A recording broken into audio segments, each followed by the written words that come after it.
Waislamu wa Gaza, Waislamu wa Palestina wanavyopata shida, wanavyoomba misaada, vyakula hawana, pakulala hawana, mahitaji ya kibinadamu ya kawaida hawana, maji ya kunywa ni mtihani, watu wanakula udongo, watu wanakula majani, kwa sababu vyakula hawana ambavyo wanapaswa wale kama wanadamu wengine. Watoto wadogo unakuta wanakufa tu bila sababu ya msingi, watoto wachanga wazazi wao wamefariki dunia, wanaondoka na wanakufa, hawana watu wa kuangalia. Tanzania tulikuwa tukihusiwa na viongozi wetu, jamani, amani amani amani.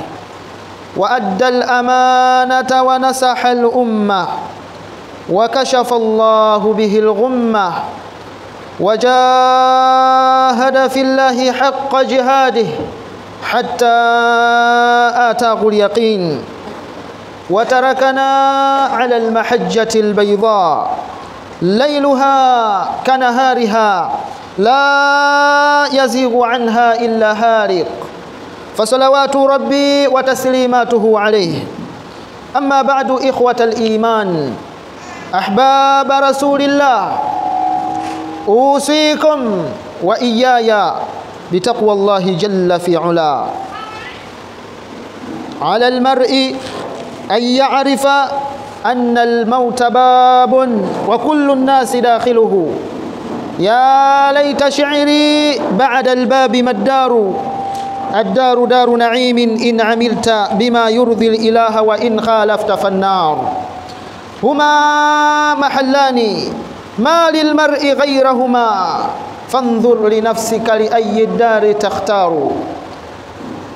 Ndugu Waislamu, baada ya kumshukuru Allah subhanahu wa ta'ala na kumtakia rahma na amani kiongozi wa umma, kipenzi chetu, mwalimu wetu, kiongozi wetu, Bwana Mtume Muhammad sallallahu alayhi wasallam, ninakuhusieni pamoja na kuihusia nafsi yangu katika kumcha Allah subhanahu wa ta'ala.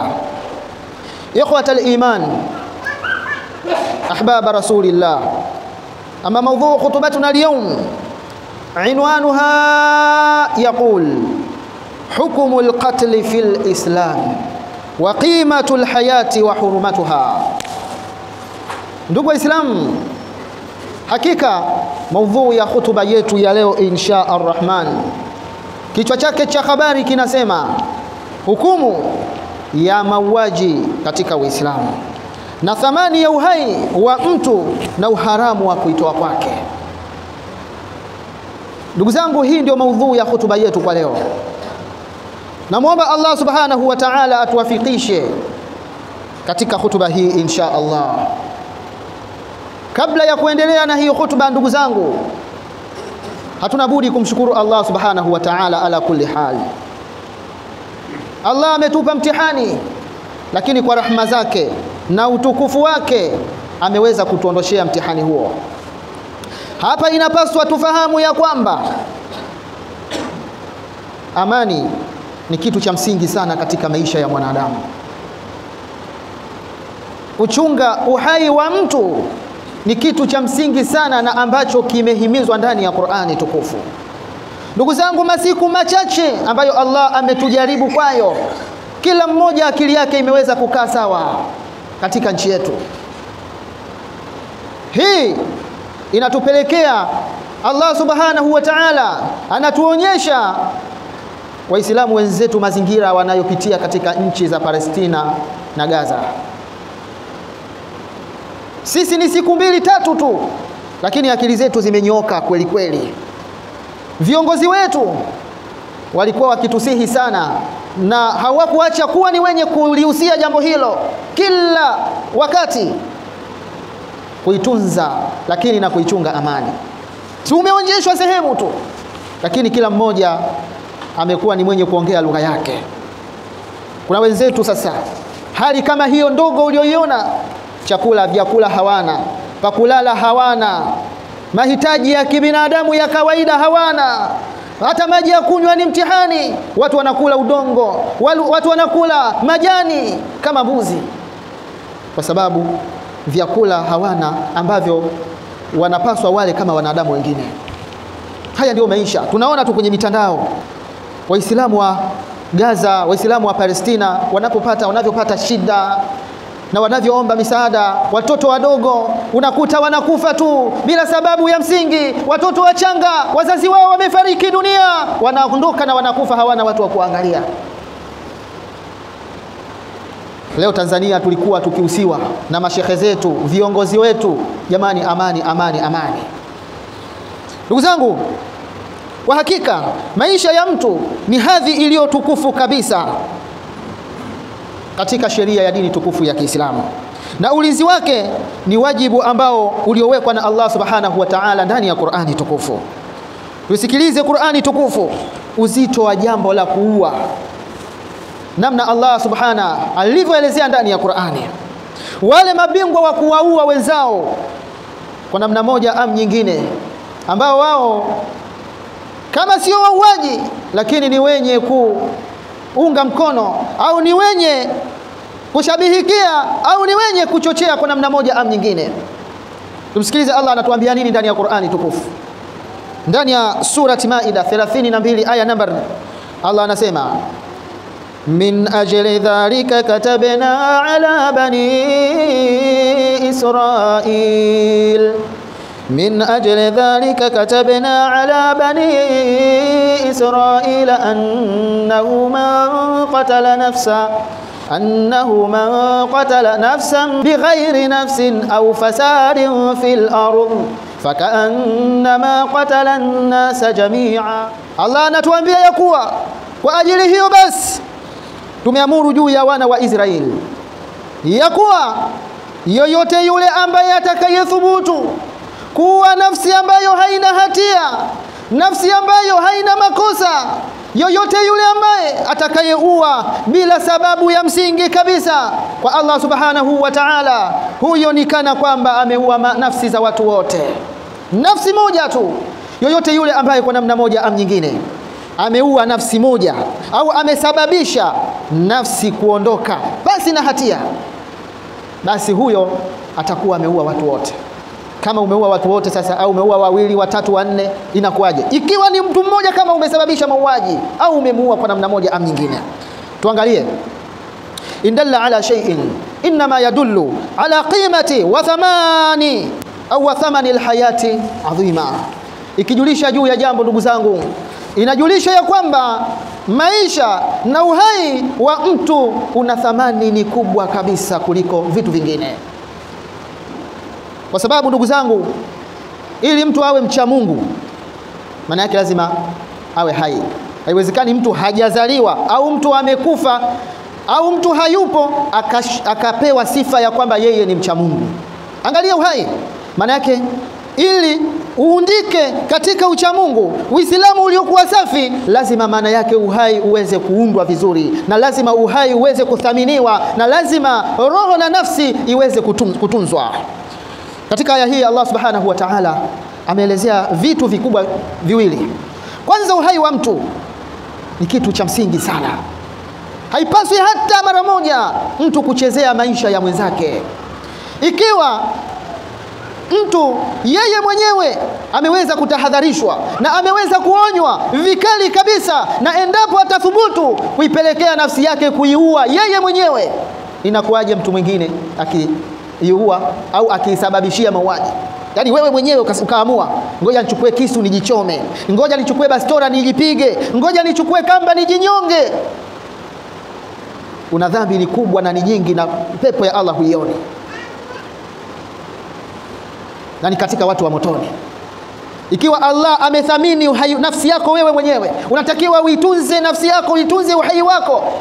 Inakuwaje mtu mwingine aje aweze kuua mtu mwingine? Lakini katika aya hii Allah subhana ameweza kuelezea ufisadi na ufuska na uharibifu katika ardhi.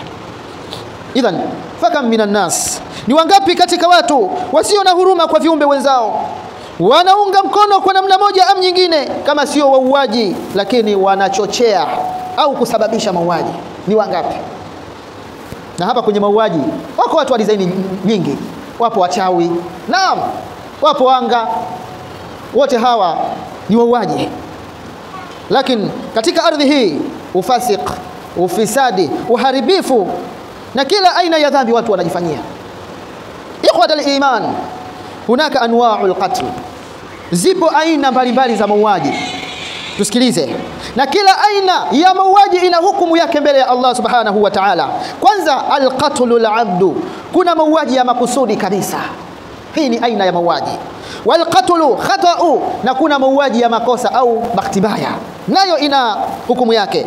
Wal qatlu an-nafsi fi daf'i adh-dhulmi, kuna kuua nafsi au mauaji, lakini mauaji hayo ni ya kujitetea, nayo pia yana hukumu yake. Wal qatlu fi siyasati wal harbi, na kuna mauaji katika siasa au vita, nayo pia yana hukumu yake. Wal qatlu natiju an tahwiri au al-ihmal, au kuna kuua mauaji ya kizembe, pia yana hukumu yake. Tusikilize.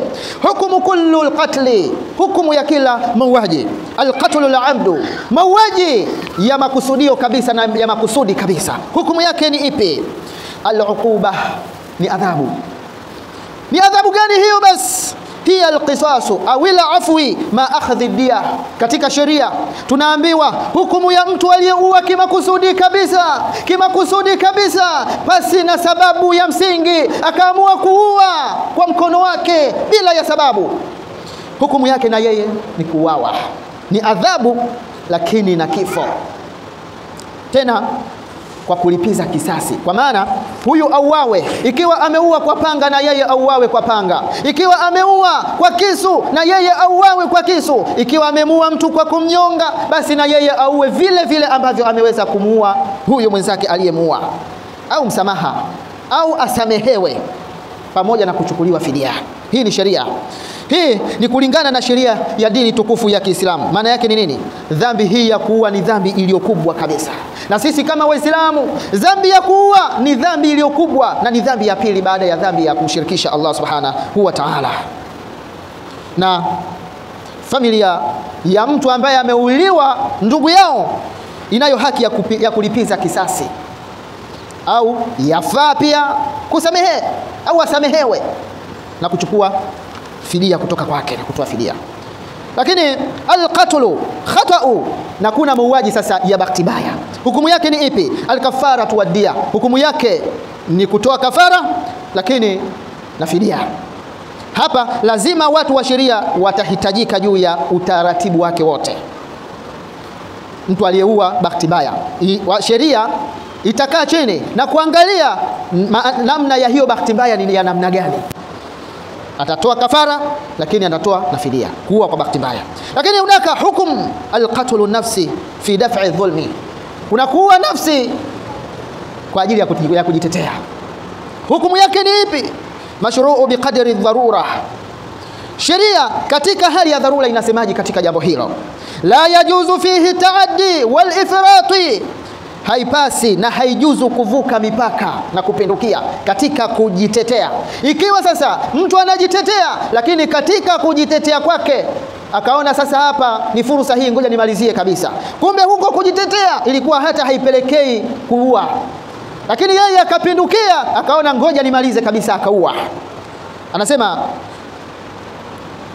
faman dafa, sheria inasema faman dafa an nafsihi au malihi faqutila fahuwa shahidun, yoyote yule ambaye atakayeitetea nafsi yake akaitetea na mali yake na akauawa, basi huyo mbele ya Allah amekufa shahidi.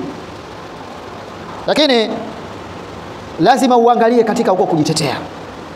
Waman taadda fahuwa athimun, atakayepindukia mipaka basi huyo atakuwa amepata madhambi. Inaangaliwa na namna ambavyo huko kujitetea kwako. Hii yote ni Uislamu unahitaji kuchunga haki ya uhai wa mtu. Al-qatlu fi siyasati wal harbi, hukumu ya kuua katika siasa au vita, nayo pia ina hukumu yake. Hukumu yake ni ipi? Yakunu jaizan fil harbi shar'iyya, hukumu yake ni halali na kunako katika sheria. Vipi iliyowekwa katika sheria? Katika vita zipo sheria ambazo zimewekwa.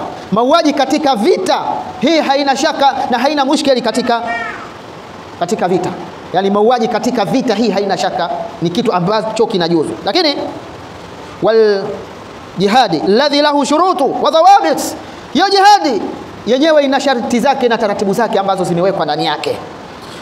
wayajibu itizamu adabi alharbi wa adami ataaddi ala ghairi almuqatilin. Inapaswa watu wanapoingia vitani, katika Kiarabu wanasema ni siasa. Watu wanapoingia katika vita, taratibu ambazo zimewekwa ndani yake inapaswa kuzizingatia, watu wasije wakapindukia mipaka, kuwaua wale ambao hawapaswi kuuawa. Hiyo ndio mipaka katika vita. Kuna watu ambao hawapaswi kuuliwa, wanawake, watoto wadogo na wazee haipaswi kuwaua. Kwa hiyo zipo taratibu ambazo zimewekwa katika sheria, haipaswi kuzipinduka na kupindukia katika mipaka na sheria hizo. Lakini hunaka hukumu qatlu natiju an tahwiri au ihmal, kuua kwa uzembe. Mfano, mtu hajaamua kuua, lakini kitendo chake kilicho na ambacho hakikuwa na tahadhari kikapelekea kuua mtu ambaye mwingine. Mfano, mtu yuko katika mchezo fulani anafanya, hakuwa na dhamira ya kuua, ghafla au bahati mbaya ikatokea akaua bila kutarajia. Pia ipo hukumu yake Kiislamu. Fihi al-uquba wa dia. Kwanza ipo adhabu, lazima atawajibishwa kisheria, lakini na atatoa fidia biqadri ma yatahammaluhu al-jurm wal-ihmal, kulingana na uzito wa uzembe aliyoufanya katika mchezo wake huo aliyoufanya mpaka ikapelekea kufa mtu mwingine. Kwa hiyo sheria itaangalia uzito wa huo uzembe aliyoufanya, ataajibishwa, atapewa adhabu, kisha atalipa fidia. Huo ni Uislamu. Lakini wa huwa min adh-dhunubi allati tujibu at-taubah wal-islah au at-taubah wal-islah. Hii ni katika madhambi ambayo, au dhambi hii au jambo hili ni katika madhambi ambayo yatamwajibisha mtu huyo aweze kufanya toba iliyokubwa kabisa mbele ya Allah na afanye islah. Ndugu zangu Waislamu, una thamani sana uhai wa mtu zaidi kuliko mali wala hadhi. Na Uislamu ni msingi na maisha ni msingi wa dini na huru katika jamii. Na hata yule ambaye mwenye kujitetea inapaswa aweze kuchukua tahadhari, lakini aepuke kupituka mipaka katika kujitetea kwake. Barakallahu li wa lakum bil Qur'anil azim wa nafa'ani wa iyyakum bima fihi min ayati wa dhikril hakim. Aqulu qawli hadha wa astaghfirullahal azim li wa lakum wa lisairil muslimina wal muslimat wal mu'minina wal mu'minat fastaghfiruhu innahu huwal ghafurur rahim wa huwal barrul karim. Ndugu zangu, ninarudi kwenu kwa mara ya pili kupata kukuhusieni, pamoja na kuihusia nafsi yangu yenye mapungufu chungu nzima katika kuitekeleza amri ya Mola wangu. Na namuomba Allah subhanahu wa ta'ala sote atupambe kwa uchamungu wa hali ya juu, atupe hifadha kutoka kwake, atuhifadhi nyuma yetu, mbele yetu, kuliani kwetu, kushotoni kwetu, juu yetu na hata mpaka chini ya nyayo zetu, kwani yeye ni mweza juu ya kila kitu. Ikhwatal iman, ta'alu natadhakkar ibara hadhihi alhukm wa natbiquha fi hayatina. Sote kwa pamoja tukumbuke mfano iliyomo katika hukumu hizi na tuyatekeleze katika maisha yetu na katika jamii zetu. Ka usratin wa mujtama'in. Awalan, tarbiyatun nashi'ah. Tuwafunze watoto wetu na vijana wetu kuhifadhi thamani ya maisha. Hali iliyopo sasa hivi majumbani kwetu, tunaishi na watoto wetu kama watu wa kawaida sana. Tunaishi na watoto wetu na familia zetu kama sisi wenyewe watu wazima tulivyo. Sasa inapaswa tuwahimize na kuwafunza na kuwapa mafunzo maalum na darasa maalum kuhifadhi thamani ya maisha. Onyesha mateso ya uonevu lakini na mafanikio ya msamaha.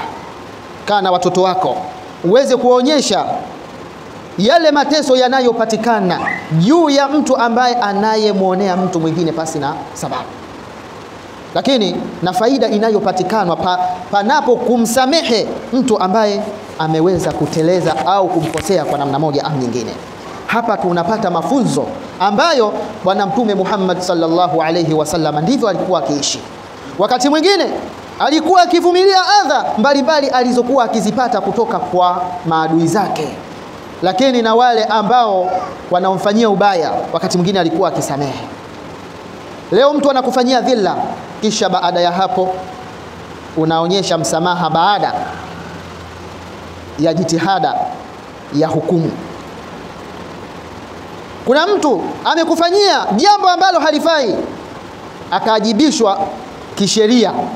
Baada ya kuajibishwa kisheria, kuna haki zako ambazo unapaswa uzipate kutoka kwake. Ukatosheka ukasema kwa kuwa sheria ishafuata mkondo wake, ameshawajibishwa, haina haja, mimi bwana nimekusamehe.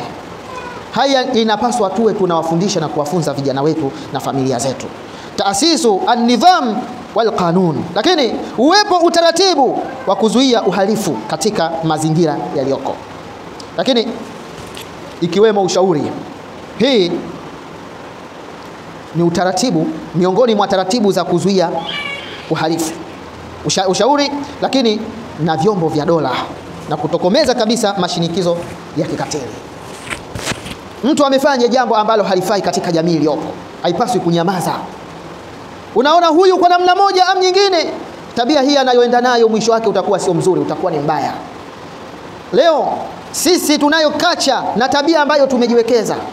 Mtoto wa mtu, unamwona mtoto wa jirani yako anafanya jambo ambalo halifai katika jamii, halikubaliki, alafu unakausha, unasema fulani amepata hasara kupitia huyu mtoto wake.